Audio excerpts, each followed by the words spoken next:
नमस्कार, जय हिंद। स्टडी भारत में आपका हार्दिक स्वागत है। आज है 21 सितंबर। तो आज हम डिस्कस करने वाले हैं मॉर्निंग शिफ्ट का एनालिसिस कि कैसा रहा आज का मॉर्निंग शिफ्ट का एग्ज़ाम। तो इसमें पूरा डिस्कस किया जाएगा, क्वेश्चन आंसर भी डिस्कस किया जाएगा। तो अपकमिंग जिनका एग्ज़ाम है उनके लिए बहुत ज़्यादा इंपॉर्टेंट वीडियो है।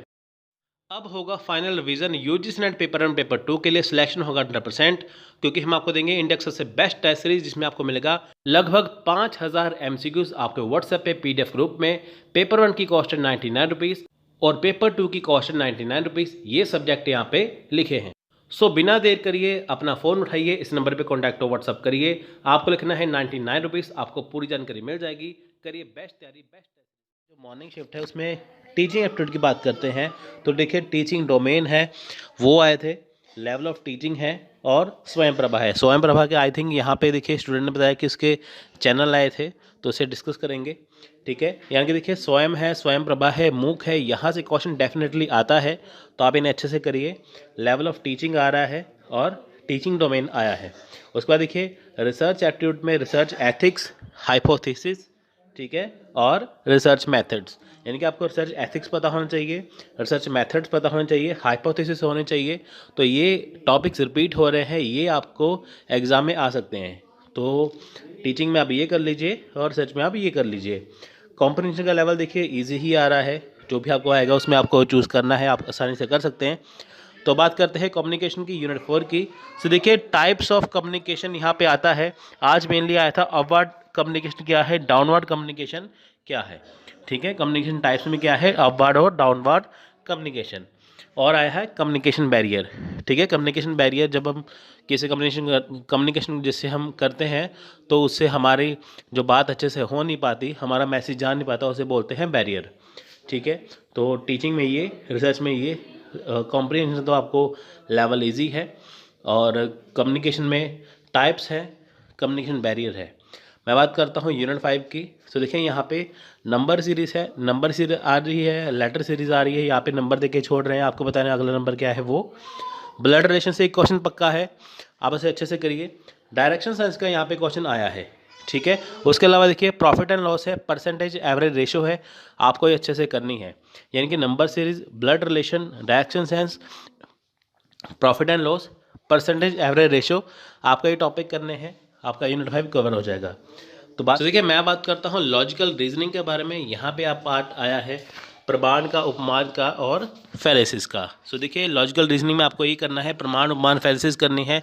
कई बार साइलॉगिज्म आ रहे हैं, लेकिन अभी आपको ये 3 चीज़ें करनी है, प्रमाण, उपमान, फैलेसिस। तो ये आज के शिफ्ट में आए हैं। जो इवनिंग शिफ्ट का एग्ज़ाम देने जा रहे हैं, तो आप ये टॉपिक को ध्यान से पढ़ लीजिए। तो जो आपको मैंने यहाँ पे बताए हैं, तो आप इसे अच्छे से करिए। इनमें से टॉपिक्स रिपीट हो सकते हैं, क्वेश्चन रिपीट नहीं होंगे, टॉपिक्स जरूर रिपीट हो सकते हैं। सो यहाँ पे देखिए यूनिट 7 में वही आपको परसेंटेज एवरेज रेशो करनी है, मॉडरेट लेवल का एग्जाम आ रहा है। और यूनिट 8 में देखिए information and communication technology, ICT में देखिए इनपुट आउटपुट आया है, मेमोरी आई है, बिट बाइट आया है, फुल फॉर्म आई है, वायरलेस डिवाइस यहाँ पे आई है। ठीक है, तो जो इवनिंग का एग्ज़ाम देने जा रहे हैं आज के दिन में, तो आप ये करके देखिए। उस पर देखिए पीपल डेवलपमेंट इन्वायरमेंट में देखिए एसडीजी, सस्टेनेबल डेवलपमेंट गोल से क्वेश्चन है, एग्रीमेंट का है, और वाटर पोल्यूशन से आया है। और लास्ट है हायर एजुकेशन, इसमें रैंकिंग और हायर एजुकेशन स्कीम्स आई हैं। सो फर्स्ट क्वेश्चन है what is ELR full form. तो देखिए ईएलआर की फुल फॉर्म पूछी गई थी। सो इसकी फुल फॉर्म है अर्थ लीकेज रिले। अब देखिए होती क्या है, इसे देखिए आल्सो नोन एज, इसे कहते हैं आरसीएम। आरसीएम मतलब residual current monitors that are use to detect potentially dangerous ground fault currents before they cause any hazard. आपको पता है कि देखिए जैसे हमारे घर में या कहीं पे भी, जैसे देखिए बिजली की जो तारें होती हैं ना, लगी हुई होती हैं, तो एक तार ऐसी होती है जो अर्थ की तार होती है, हल्का सा करंट उसमें होता है। तो देखिए क्यों होता है ये अर्थ लीकेज रिले, क्यों लगाया जाता है, कि ताकि ये जान सके कि कोई डेंजरस अगर होता है ना, कि जैसे कोई डेंजरस कि कोई काम तो नहीं होने वाला, या कोई खतरनाक कोई हज़ार्ड तो नहीं आने वाला है ना, कोई खतरनाक आपदा तो नहीं आने वाली, तो उसे डिटेक्ट कर लेता है अपने आप कि कहाँ पे होता है ना। कई बार कि करंट, मान लीजिए कोई वायर लूज़ हो जाए, कुछ हो जाए, तो उसमें से क्या है कि करंट आने लगता है ना। जैसे घर की दीवार है, अगर मान लीजिए कहीं पे भी तार जैसे छूट जाए तो दीवार में करंट आ गया, वहाँ पे आ गया, तो क्यों आता है वो, उसमें अर्थ की लीकेज आ जाती है। तो इसमें अगर वो वायर लगी हो तो डिटेक्ट कर लेता है कि कोई डेंजरस काम ना हो, कोई ख़तरा ना हो, इसलिए इसे लगाया जाता है। किसे क्यों लगाया जाता है कि ताकि ये जान सके कि कोई हमें ख़तरा तो नहीं है किसी चीज़ से, अगर है तो इसे डिटेक्ट कर लेता है। उसके बाद देखिए नेक्स्ट क्वेश्चन है व्हाट इज़ LMS। LMS क्या है? देखिए LMS एक लर्निंग सिस्टम मैनेजमेंट सिस्टम है। LMS की फुल फॉर्म क्या है? Learning management system. ये ऑनलाइन इंटीग्रेटेड सॉफ्टवेयर है जो यूज़ किया जाता है क्रिएटिंग, डिलीवरिंग, ट्रैकिंग और रिपोर्टिंग किसके? एजुकेशनल कोर्सेज़ के लिए। अब देखिए जो ऑनलाइन एजुकेशन कोर्सेज़ होते हैं तो उसमें LMS का प्रयोग किया जाता है कि ताकि जो सॉफ्टवेयर है वो क्रिएट कर सके, ट्रैक कर सके, डिलीवर कर सके जो आपका कोर्स है, तो उसे कहते हैं LMS। So it can be use to support traditional face to face instruction as well as blended, hybrid and distance learning environment. अब देखिए घर बैठे मोबाइल ऐप से स्टडी करते हैं, है ना, तो ये एक लर्निंग मैनेजमेंट सिस्टम है। अगर आप यूट्यूब से वीडियो देखते हैं तो ये आप अपने घर में बैठे हैं, आप अमेरिका की वीडियो देखेंगे। अगर आप किसी स्टेट में हैं, आप अदर स्टेट की वीडियो देखेंगे, अदर कंट्री की वीडियो देखेंगे, तो ये डिस्टेंस लर्निंग एनवायरनमेंट हो गया ना, तो ये किसके अंडर आएगा? लर्निंग मैनेजमेंट सिस्टम के अकॉर्डिंग। तो नेक्स्ट है question number 3, communication variables involve in a model of performance are. यानी कि देखिए कम्युनिकेशन जो वेरिएबल है, इन्वॉल्व जो है, कम्युनिकेशन वेरिएबल जो है इसमें क्या इन्वॉल्व है, यानी कि किसी निष्पादन प्रतिमान के अंतर्गत संप्रेषण चर होते हैं। ठीक है, तो इसमें देखिए किसी निष्पादन प्रतिमान के अंतर्गत निम्नलिखित संप्रेषण चर हैं। यानी कि देखिए जो कम्युनिकेशन वेरिएबल है, ठीक है, उसमें क्या क्या इन्वॉल्व होता है, उसमें एनकोडिंग है, ठीक है, उसमें डिकोडिंग है, उसमें चैनलाइजेशन यानी कि कूट संकेतन है, विसंकेतन है, संचारण है। अब देखिए कम्युनिकेशन वेरिएबल का मतलब क्या है। इन्होंने बताया है कि कम्युनिकेशन के वेरिएबल में क्या चीज़ें इन्वॉल्व है। जब हम किसी से कम्युनिकेट करते हैं, जब हम किसी से संचार करते हैं तो क्या है, पहला आ गया इनकोडिंग। ठीक है, इनकोडिंग क्या है कि जो मैसेज भेजता है, जैसे आप हैं अपने किसी दोस्त को कोई मैसेज देते हैं तो आप है इनकोडर। ठीक है, तो आप मैसेज को क्या कर रहे हैं? इनकोडिंग। तो डिकोडिंग क्या है कि जिसको आपने मैसेज पहुंचाया उसने मैसेज को समझा, यानी कि उसने मैसेज को डिकोड किया। अब देखिए इनकोडिंग हो गया, मैसेज भेजा, मैसेज समझा, लेकिन किसके जरिए भेजा? चैनलाइजेशन, वो है संचारण। ठीक है, संप्रेषण की प्रक्रिया देख सकते हैं, पहले संदेश, आपको संदेश भेजना है, किसके माध्यम से भेजना है, प्रतिपुष्टि क्या है, फीडबैक क्या है, और प्रेषक और संदेश प्राप्ति। ठीक है, ये चीज़ें इसमें आती हैं।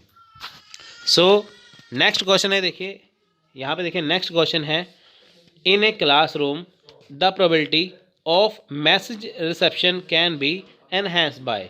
यानी कि किसी कक्षा में संवाद ग्रहण की संभाव्यता को निम्नलिखित में से किससे बढ़ाया जा सकता है। यानी कि देखिए अगर कोई कक्षा है, अगर कोई क्लासरूम है, वहाँ पे देखिए जो संवाद हो रहा है, संवाद किसके प्रति होगा?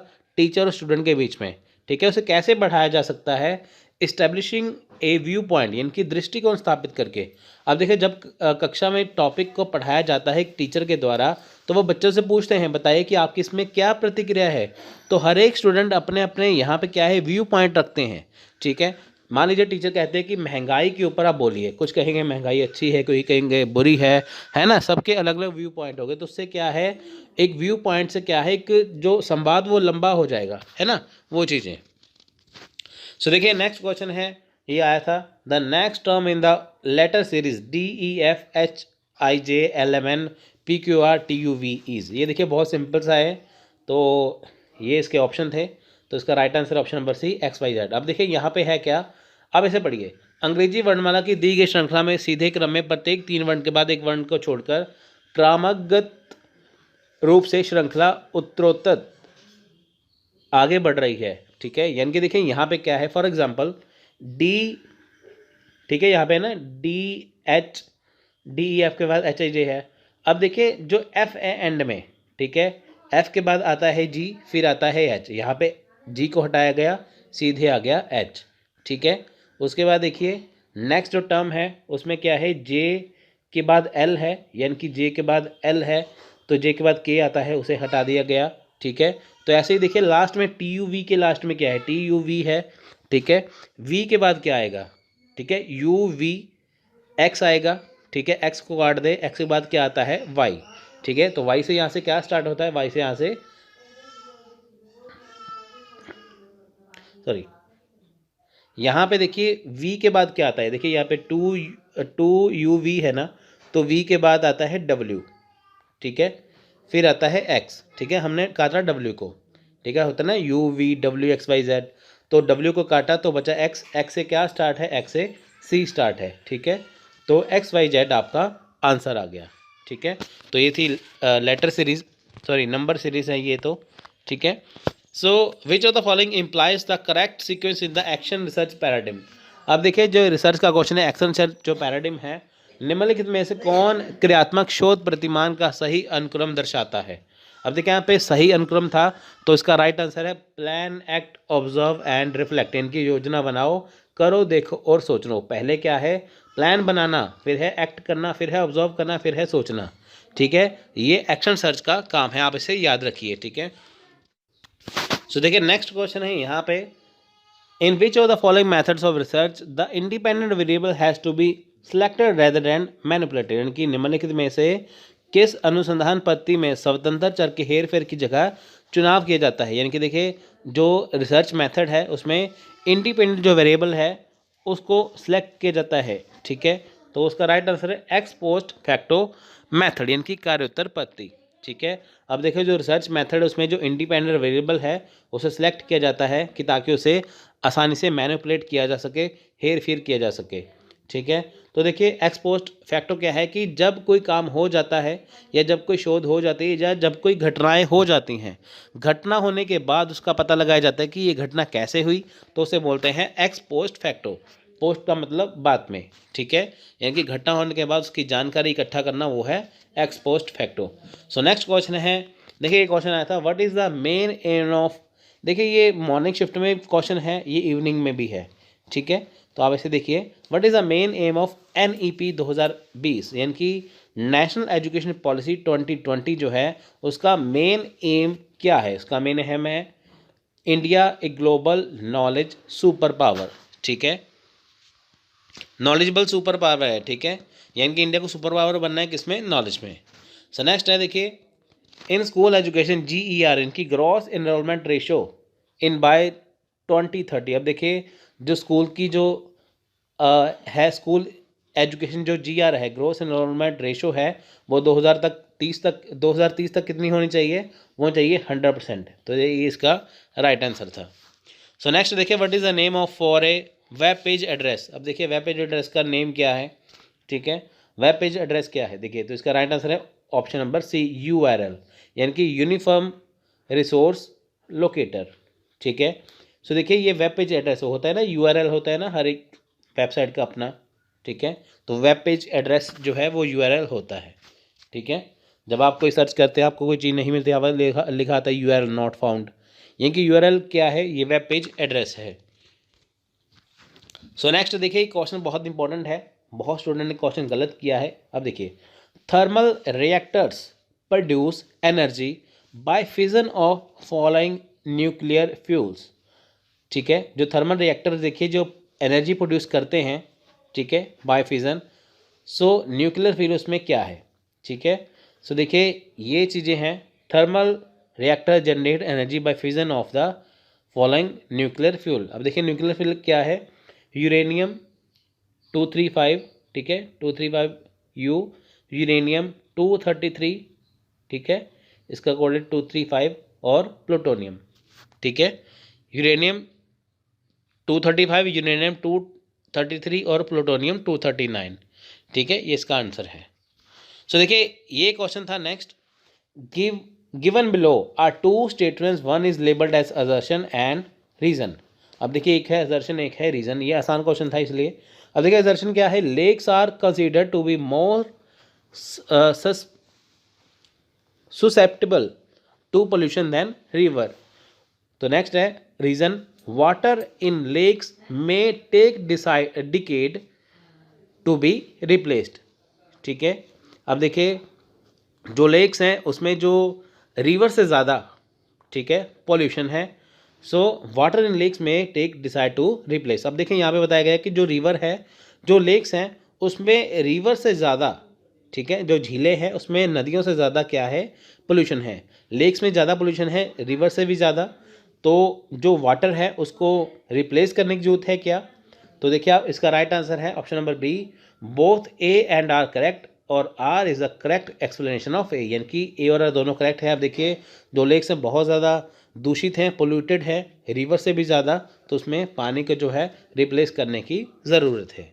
ठीक है, सो नेक्स्ट देखिए question, which one of the following प्रमाण इज एक्सेप्टेड इन विशेषिका फिलॉसफी।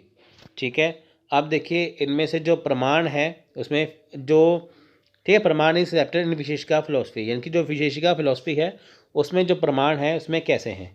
ठीक है, राइट आंसर है ऑप्शन नंबर बी, यानी कि ए एंड बी, यानी कि प्रत्यक्षा और उपमान। यानी कि जो विशेषिका फिलॉसफी है उसमें कौन से प्रमाण हैं, प्रत्यक्ष और उपमान। ठीक है, सो नेक्स्ट क्वेश्चन है देखिए, which one of the following statements about the volatile organic compounds, यानी कि VOC आर करेक्ट। ठीक है, अब इनमें से देखिए कौन सी VOC वॉलेटाइल ऑर्गेनिक कंपाउंड जो है वो करेक्ट है। सो देखिए जो VOC है उससे क्या होता है, ठीक है, उससे क्या है, दे में कॉज कैंसर, इससे कैंसर होता है। They play an important role in the information of photochemical smog. अब देखो फोटोकेमिकल जो स्मोक होते हैं ना, स्मोक का मतलब क्या है कि धुआं और धुंध का मिश्रण, जैसे दिल्ली के हालात हैं, ठीक है, वो जैसे दिवाली की बात हो जाती है ना, धुआं और धुंध दोनों मिक्स हो जाती हैं, हो जाता है ना सर्दियों में भी, जैसे धुंध भी है धुआं भी है ना। सो ये चीज़ें इसमें। इस वीडियो का PDF लेने के लिए ज्वाइन करिए फ्री टेलीग्राम चैनल, लिंक आपको डिस्क्रिप्शन में मिल जाएगा।